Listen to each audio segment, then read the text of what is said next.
In the previous video, we talked about how we can create a logout functionality into our web application, where once we log into our application using GitHub, then we have a way to log out of it.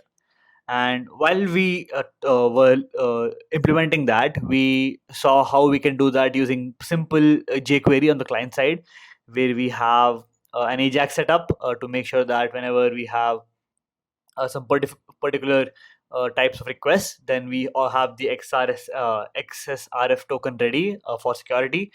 We made sure that whenever we have a logger functionality, we make sure that it provides the correct buttons as required. And we also made sure that the logout functionality was handled by Spring, and made sure that the logout successful was permitted by web security configurator adapter.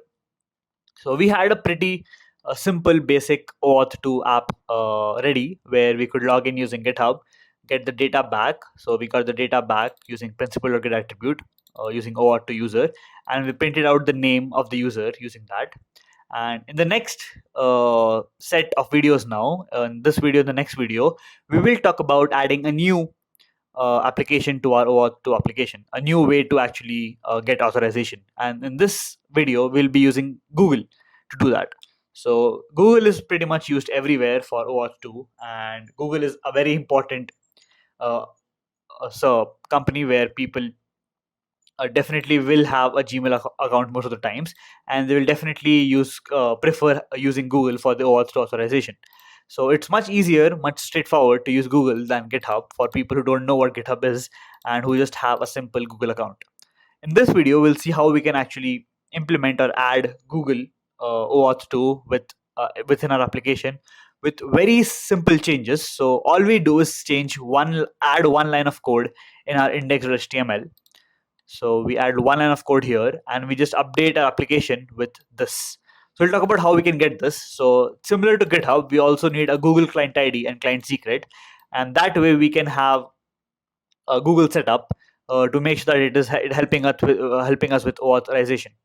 So only with these two changes, which is having an application.yaml with Google client ID and client secret, and an extra line of code in index.html, we will have our application ready. But before that, let's actually see how we can what do we have to do from GitHub's point of view, similarly to what we have to do for Google. So let's talk about the initial setup. To use Google's OAuth 2 authentication system for login, we must set up a project in the Google API console to obtain OAuth 2 credentials. Now, Google's OAuth 2 implementation for authentication conforms the OpenID Connect 1.0 specification and is also OpenID certified. Now, what you can do is follow the instructions on OpenID Connect, or we can actually do those instructions right now.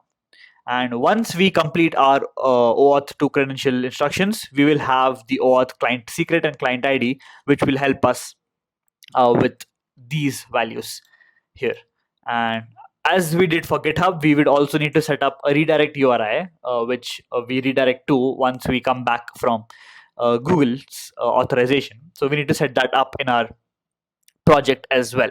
So let's see how do we actually do that using the Google's API console. So here I have console.cloud.google. This is where we are going to set up a new project and see how it works. So the link for this will be in the description. Make sure you log in with your Google account, and then we can start with the process. The first thing is to create a new project. So we'll start with a completely new project.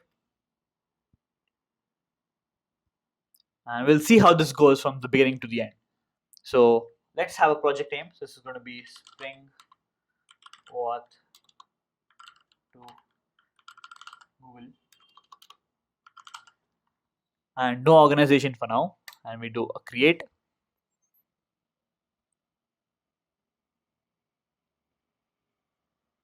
This usually takes a couple of seconds to create, so not an issue. And once it is created, yeah, so select project, this one.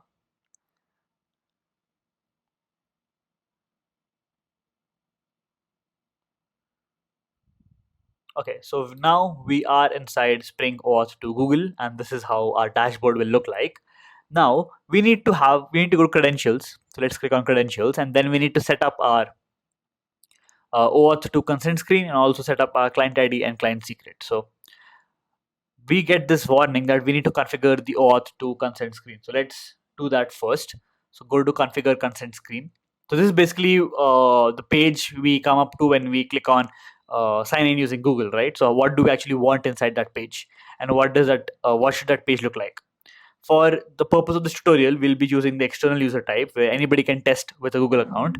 Just to be sure, go to create, and here, as you can see from the right, this is how the consent screen looks, and we just need to have our basics here. So for now, we'll just have the basics, but you can definitely customize this based on your own preferences. For now, the app name will be Spring. Let's just see the app name here. So we have OAuth Spring Boot Tut. So OAuth Spring Boot Tut. Support email is going to be my email. We don't need an app logo for now. No need to have a domain for now. Yeah, so all we need to do is have an authorized URI. So we'll come to that in the next sections. So add domain, application domain, and developer email address, and the email address will be ronak1@gmail.com. For the authorized domain, we need to get it from the page, so we'll have the link in the description as well.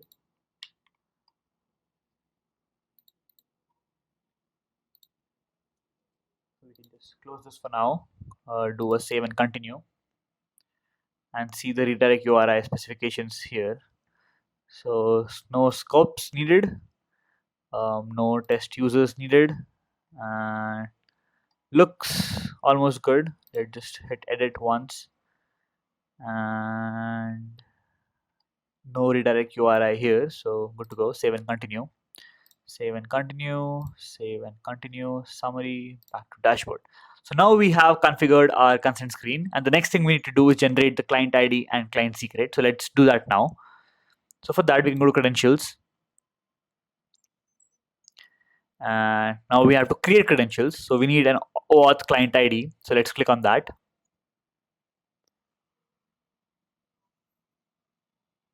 Here we have our web application for now, and here let's give it a name as Spring Boot OAuth. And here we need to add our authorized redirect URI. So here we paste this, which is basically our localhost login OAuth 2 /Google. For GitHub, we had /GitHub, and for this we have /Google. This is going to be the redirect URI for our application, and we press on create. Now, when we do this, it generates our client ID and client secret. And as you can see here, we have our client ID and our client secret. Make sure to copy this or download it before, because it goes away, and it's then you have to regenerate it. So always have this created. Make sure you copy them, click on OK, and that is it. So now we have used the Google Cloud Platform to have our OAuth application set up using Google Cloud, and we have created a new project called as Spring OAuth to Google. We created our OAuth consent screen. We'll see that in a minute in the demo. And we also created our credentials, which displayed our client ID and client secret. Now comes the next part, which is adding the client registration. So now we need to configure the client to point to Google. Because Spring Security is built in with multiple clients in mind, you can add your Google credentials alongside with the ones we had created for GitHub. So as I said, similar to GitHub, Spring Security gives us the registration for Google as well in the same way, with a client ID and a client secret. Now, as you can see, Google is another provider that Spring Security ships out of the box support for. And the last thing which we need to do is add the login link. Now, in the client, the change is very trivial. You can just add another link, and this is basically how it's going to look like. So here in index.html, we have our head, we have the login, and here from line 16 to 18 we have our div, which helps us log in from GitHub, using GitHub. And all we have to do now is just do a enter, paste, and this basically helps us to go to Google as well. So we just have an href to Google's authorization, OAuth to authorization slash Google.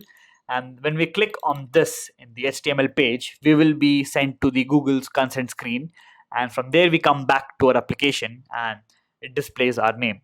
So as you can see, there is literally no extra changes to be done for this particular implementation of adding another OAuth to service. We had added GitHub in our previous videos, and in this video we added Google to it. And the only other change is to configure your application.yaml to have Google as the client ID and client secret. So now that we're done with this, now that we have our index.html ready, let's run this and see this in action. So hit run.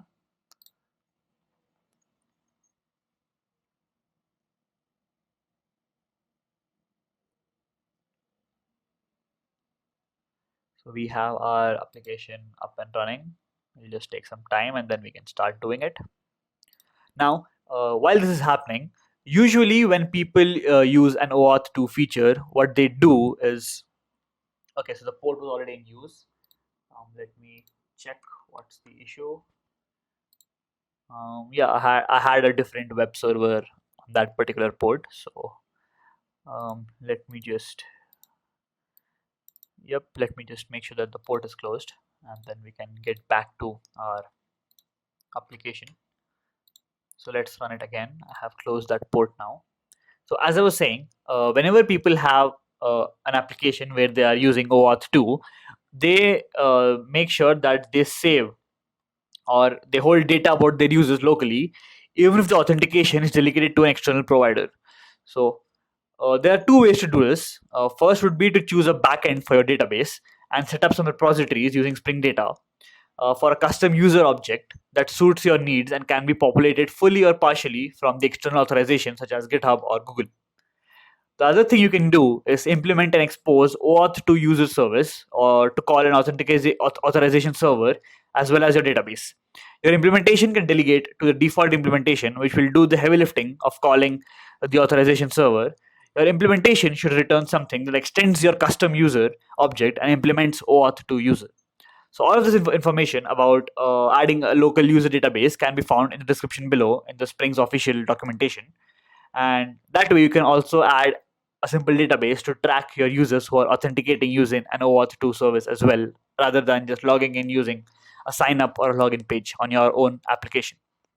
Okay, so now that we have our OAuth 2 runner ready on port 8080, let's see this in action. So let's go to port 8080, not 8-8-, we go to 8080. And here we have our login and GitHub and Google. The website definitely needs a lot of CSS and to make sure it looks good, but for now let's click here. When we do that, we have gone to the sign in page. So sign in using your own account. So I can do it via my account, and once we do that, we are coming back here with here, and we're logged in as Ronak. So this needs to come inside an if else condition, but that's fine. We are logged in as Ronak and we got the information back from Google. So we didn't change anything. If you see in the slash user endpoint, right, it still accepts a principal OAuth to user object, which still again gets the attribute name from the HTML. So if you go to index.html, here we have a ID user, and what we do with the user is that we do a get from slash user, which gives us the OAuth to principal, and we get a name from it, and we then hide the authentication and show this. So this is how we have added Google inside our list of OAuth 2 services. And similar way, you can add other services as well. You can add Twitter, you can add Discord, etc., etc. And this is how we have an extra OAuth or multiple OAuth 2 services running on a single application. So in the next video, we'll talk about adding an error page for unauthenticated users and see how that works. So thank you for watching. I'll see you in the next video.